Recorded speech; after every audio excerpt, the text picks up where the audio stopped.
From the American Neurological Association, I'm Adeline Goss. This is A&A Investigates. Today, we'll look at normal pressure hydrocephalus, or NPH. NPH is one of the few potentially reversible causes of dementia, and yet for decades, it's also been one of the most debated. Questions about diagnosis, lack of disease-specific pathology, and overlap with other neurodegenerative conditions shape how neurologists and neurosurgeons approach NPH. Some continue to doubt whether the condition is even real. A recent study, the placebo-controlled effectiveness in INPH shunting, or PENS trial, takes several of these questions head-on, asking what happens when shunting is rigorously tested against placebo. To explore what this means for patients and for the field, Dr. Kara Wyant of the University of Michigan spoke with Dr. Alberto Espay and Dr. Michael Williams. Here's Kara. So I'm really excited today about our conversation with two leading experts within the field of movement disorders and NPH. So I'm joined here today by Dr. Alberto Espay and Dr. Michael Williams. Dr. Espay, do you mind introducing yourself? Absolutely, Cara. I'm Alberto Espay. I'm a professor of neurology at the University of Cincinnati. And Dr. Michael Williams.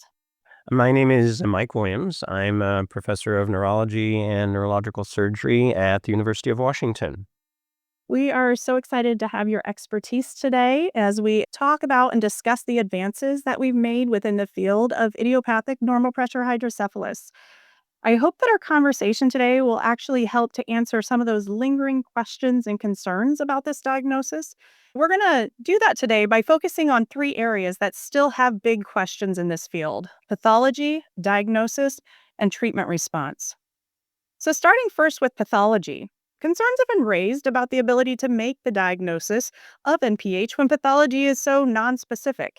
And at autopsy, there's multiple other pathologies diagnosed, most commonly Alzheimer's disease. That being said, Alzheimer's co-pathology is increasingly recognized as common in many neurodegenerative diseases. So Alberto, can you start by helping us to make sense of this high rate of co-pathology in patients with NPH? And with our evolving understanding of co-pathology and neurodegeneration, is this still a valid argument against the diagnosis of NPH? Let me start with the last part of that question. I would say no, that isn't a valid argument against the diagnosis. Pathology is very common as we age, so it's important to know that pathology is pathology. Pathology is not disease, it's not risk, it's not pathogenesis, it's not biology. And I think that's very, very critical. The concept of co-pathology is one that I struggle with at a personal level because it essentially means that the criteria that we have established for our neurodegenerative diseases based on a clinical pathologic framework has established that there will be one or two pathologies in the case of Alzheimer's, and anything else you find in current modern immunohistochemistry techniques must be because we decided that the only pathology that we allow for a particular diagnosis is only one. And so this co-pathology, I would rather refer to it as mixed pathologies, and that's what happens in most cases. It's exceptional to have to find an individual with a particular neurodegenerative condition with only one pathology. Yeah, definitely, as with many neurodegenerative diseases, there's a rush to try and find better biomarkers. So, Michael, I want to come to you about this. Are you able to speak about ones that you're particularly interested in or excited about? Sure. I want to start by agreeing with Alberto that pathology is not disease. Biomarkers are not disease. And I think it is important to ask, how do you use this information when we're considering the question of hydrocephalus? It isn't necessarily to exclude patients, but to inform your decision making and perhaps to set up surveillance or caution in prognostication for what may or may not get better. So there has been quite a bit of work done in the field of NPH over the last 20 or 25 years, many studies looking at traditional biomarkers for Alzheimer's dementia. There have been some studies beginning to look at proteomics. So we're still trying to understand whether there is or is not a profile. But what underlies the fact that we don't have a biomarker for NPH is that we still don't understand what's happening with neurons and glia when the NPH symptoms are developing, and trying to understand and identify that mechanism. And CSF biomarkers will probably be a way to enlighten us as to what may possibly be changing within the central nervous system. Excellent. I think that that's a great kind of branch into our next set of topics about the diagnosis of NPH. Other concerns that have been raised about this diagnosis are the lack of a definitive test to diagnosis, as well as predict the treatment response. And our imaging biomarkers are fairly nonspecific, risk having overdiagnoses. We have these large volume CSF diversion protocols that are vastly different across institutions.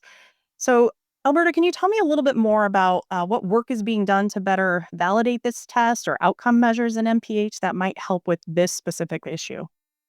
Yeah, absolutely. It is a bit of a struggle. The condition, as defined traditionally, has been with the triad of gait impairment, urinary incontinence, and cognitive impairment. And ideally, in that sequence, you would not expect to see benefits in individuals who have the opposite sequence of cognitive impairment, urination difficulties, and gait blast. The trouble is, of course, that these three particular manifestations are quite common across a variety of conditions. The most difficult aspect of the diagnosis is not the poor specificity of the triad, but rather the fact that we're anchoring the diagnosis to a bedside or in hospital procedure to drain fluid.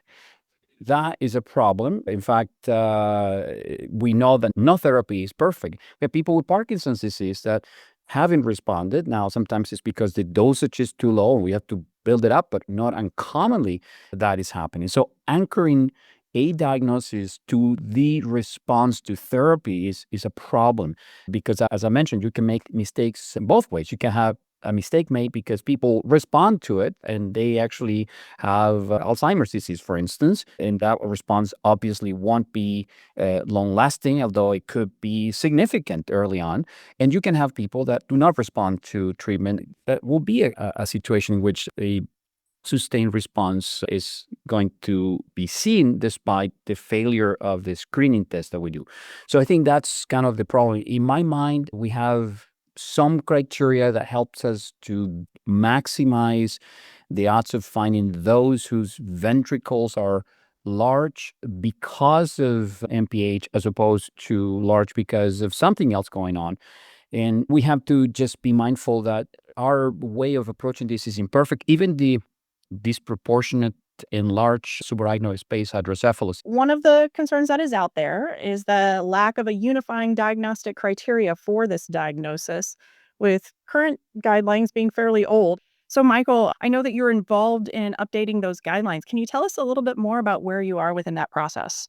Yes, we've been working on this for a little over 5 years now with Mark Hamilton, who's a neurosurgeon from Calgary, and Mats Tulberg, who's a neurologist from Gothenburg. We've been leading a team of neurologists and neurosurgeons and others in the literature review for the new guidelines. And we're going to be looking at the diagnostic criteria, the clinical presentation, imaging, the CSF tests, the CSF drainage, or in Europe, perhaps infusion testing, the complications of treatment, and then the outcomes. And so we're just about finished with the data review and meta-analysis on that. We've written consensus questions and have just sent out emails to experts from around the world to participate in a consensus conference. We'll have them vote on the consensus questions online, and then anything that doesn't reach consensus will be discussed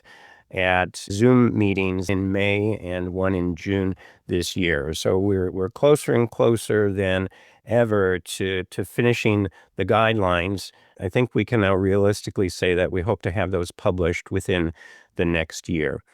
We are being very particular about the meta-analysis, and we have been intentional in including experts from all around the world on the consensus panels and from many different specialties in the consensus panels. We know that we benefit from hearing those different perspectives and bringing them to the forefront. And the other thing that we intend to do with the guidelines is to recognize the fact that not every neurologist or neurosurgeon has access to the tools that we have at academic medical centers. So what can you do if you're practicing in a location where you may not have the same resources? So we're going to think about that. What can you do before you perhaps send somebody to a referral center? Thank you. It's great to hear about the rigor that's going into this as well as the generalizability of the guidelines that are coming. Yeah. Yeah, where the guidelines starts is what Alberto has been talking about, which is you really have to go back to old-fashioned, thoughtful clinical neurology. If all you think about is gait and dementia and bladder and immediately diagnose NPH, you're going to get into trouble. And you have to think about the differential diagnosis of each of those. And multifactorial disease is as common as comorbidities. It's not asking the question, do they have hydrocephalus, but why do they have these symptoms? And once you've excluded the other things, then you get to the issue of the CSF drainage test. And for better or worse, it's the only test that gives us more confidence in identifying patients who have a high likelihood of responding to shunt surgery. And that's what puts the risk-benefit ratio into appropriate context. And so the diagnostic tests with the guidelines, response to CSF drainage, aren't perfect, but you have to know where their strengths are. Great. I think that's a good transition then to the PENS trial. And so there used to be an argument that the risk of this surgery was too high, the benefit is too transient. There's been a lot of advances in technology and clinical selection of patients, and it does seem like the rate of improvement of VP shunt surgery is increasing and complications are decreasing. But there was still the skepticism because, there was no randomized controlled trial until this past fall when the PENS trial was published in the New England Journal of Medicine. Michael, can you tell us about that study and how it addressed the concerns regarding safety and efficacy of this therapy? Sure. The first thing I got to tell you is it took us a long time to get there. Mark Luciano from Hopkins and Jan Malm from Umeå, Sweden, and I started working on the design back in 2007 and 2008. And then once the Adult Hydrocephalus Clinical Research Network became involved, Mark Hamilton was there. So we actually did a pilot study that had about 18 patients in it, and that became our preliminary data for the NINDS. So we put a lot of thought into the design of the trial. And the shunt that we used allowed us to create a placebo condition without doing any extra surgery. The shunt that we used in the study, we could turn it essentially off non-invasively and turn it back on non-invasively without the patient knowing what was going on. So it was a pure placebo-controlled surgical trial, and those are hard to accomplish.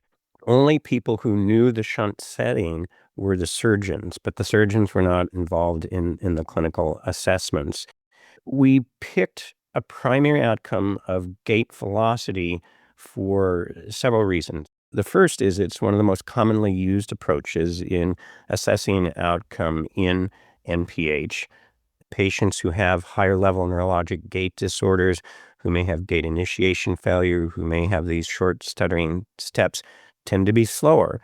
And if they respond, then they'll get faster. You hope to see their stride length get longer and so forth.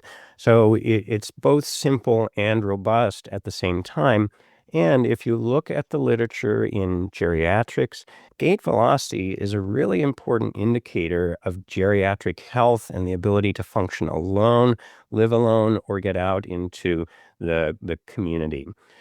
The shunt setting that we picked is one that we knew should create a response.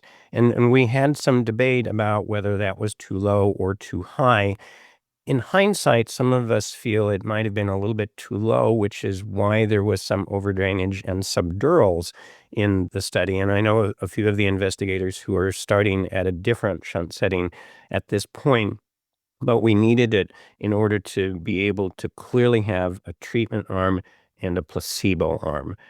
The complications of shunt surgery are the upfront complications with surgery itself, and then the long-term complications of having a shunt in place. Some of the complications we saw were patients who had a hemorrhage in the brain from insertion of the shunt catheter. The long-term risks with a shunt in the older population tend to be the risks of overdrainage. So that's the subdural effusions or the subdural hematomas.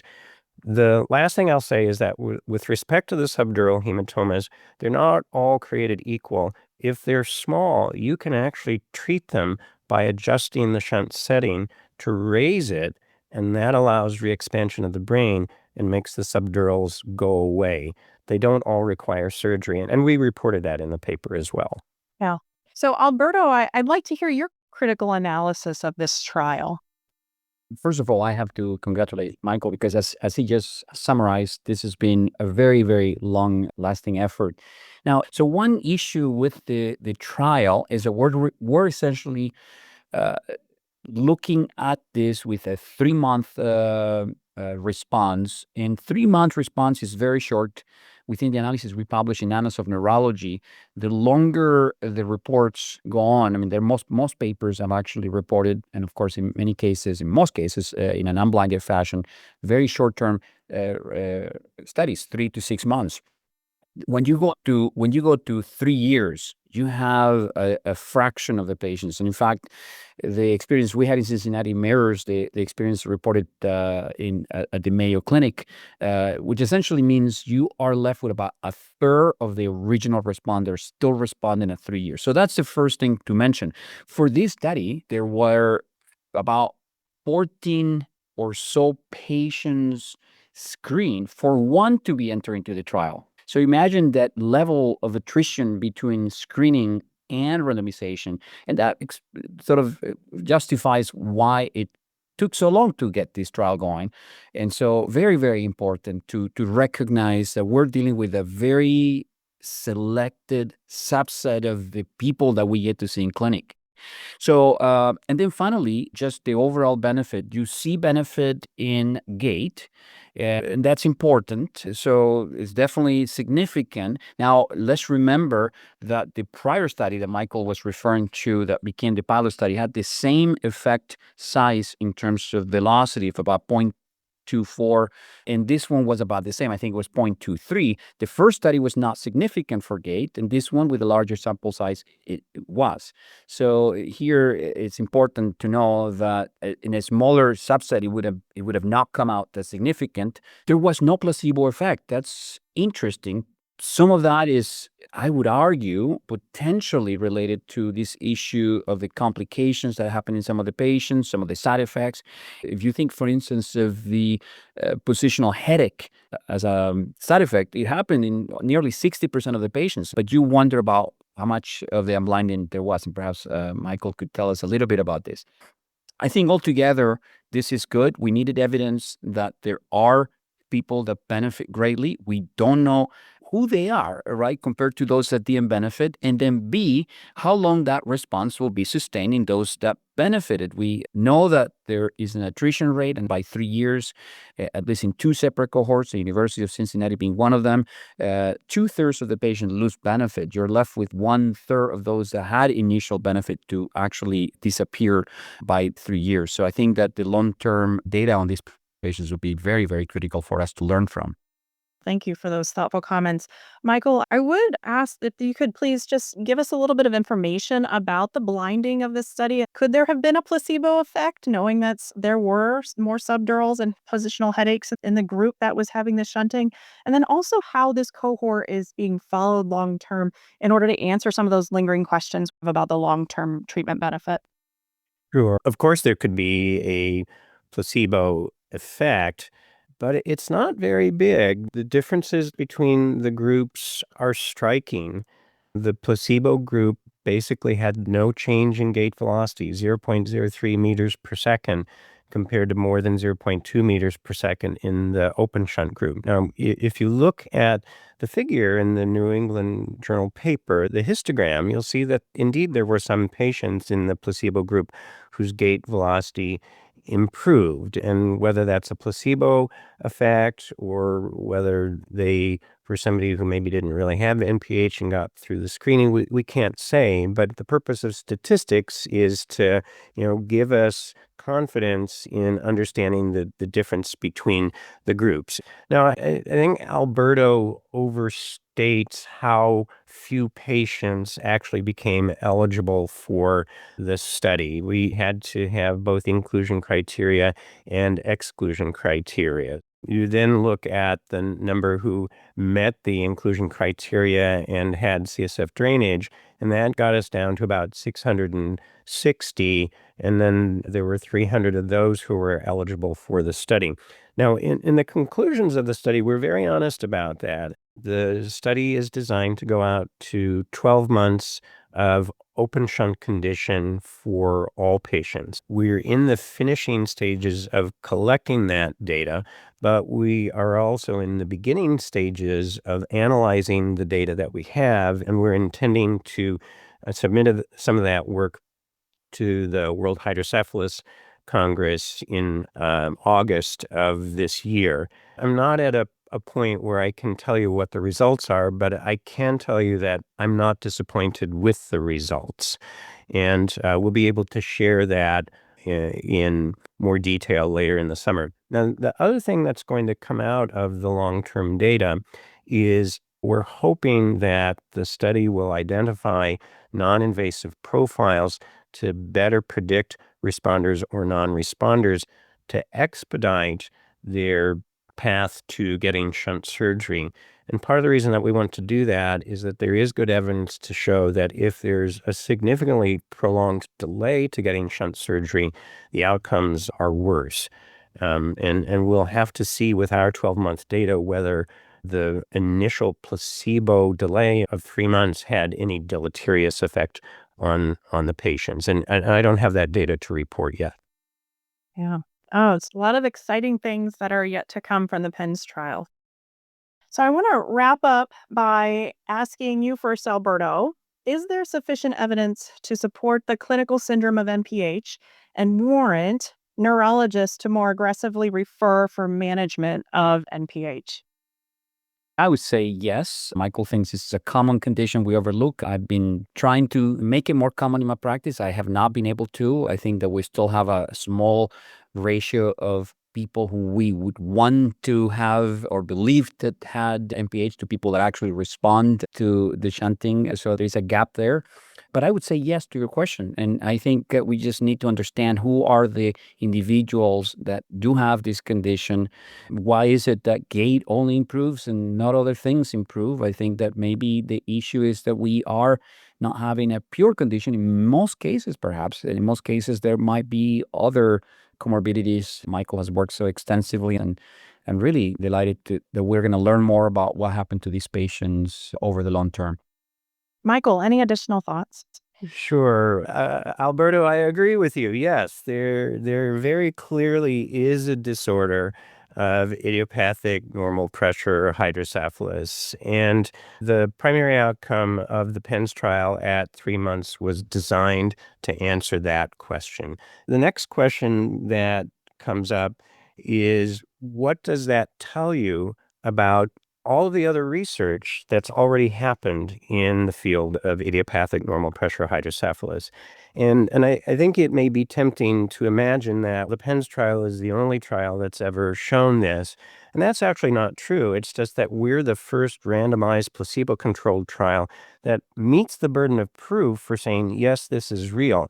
But if you look at the studies that have been done over the last 10, 15 years that have been carefully designed, prospective trials, some of the smaller randomized placebo-controlled studies, you can get a very rich idea of what's actually happening to these patients over time.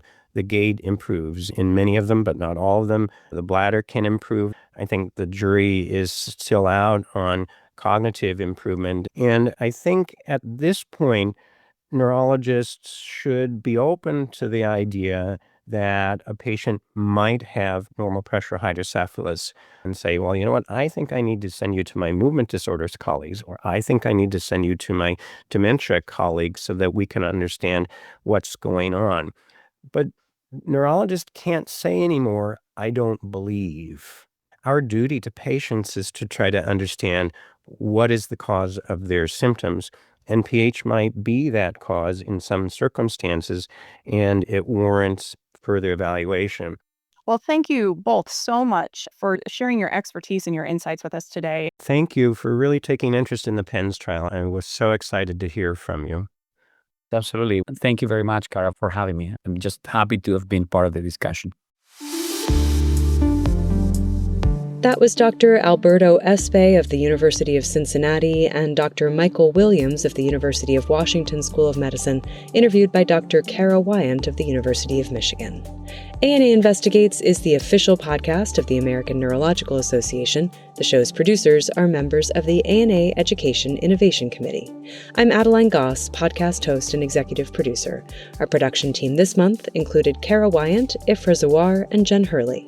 You can listen to past episodes of the show, subscribe to us so you never miss an episode, and access all of the ANA's educational programs on the Education tab at myana.org. Before we go, a quick note from me. After 6 years, this is my last episode hosting and executive producing ANA Investigates. It's been a privilege to help build and work on this show and to get to spend time thinking through some of the most interesting questions facing our field. Thank you for listening. Next month's episode of ANA Investigates will be hosted by Dr. Ifra Zawar.